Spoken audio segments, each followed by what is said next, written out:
Happy Sunday morning. One of my great joys in life is walking in close relationship with the Father.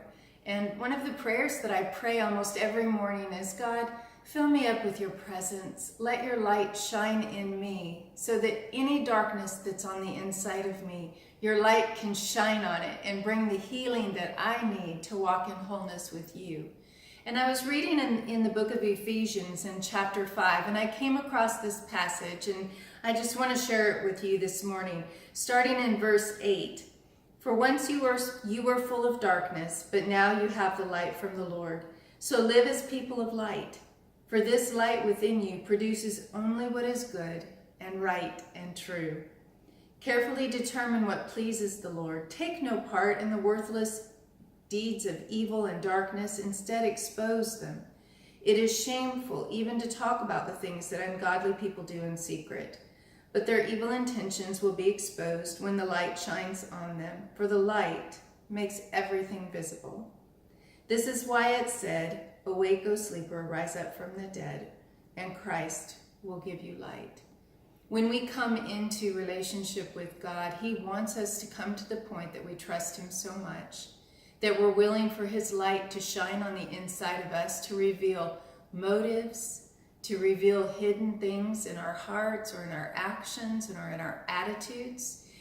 And our willingness to allow him to shine his light on the inside of us is what causes the healing to take place. The more that we close ourselves off to that light and we pull away and hide in the shadows, God is unable then to do the healing work on the inside of us that he wants to do because we're not allowing it. So I encourage you, examine in your own lives, ask God to shine his light on things that you just need to say, Lord, I'm sorry. Here, take this wrong motive. Here, take this wrong attitude. Here, take this wrong habit. You just let your light heal me as this darkness is exposed. It's a very simple request, and God desperately wants to shine his light inside of you in order to bring you to a place where you can live in the light. And living in the light is living in freedom.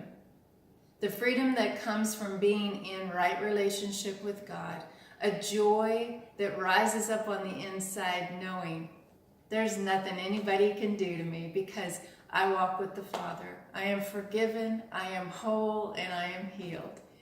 And that is a place that I would think we would all want to be. So I encourage you, ask him to shine that light on the inside of you and let him expose the darkness and let his healing light come in. I hope that I will see you next week and have a great rest of your Sunday.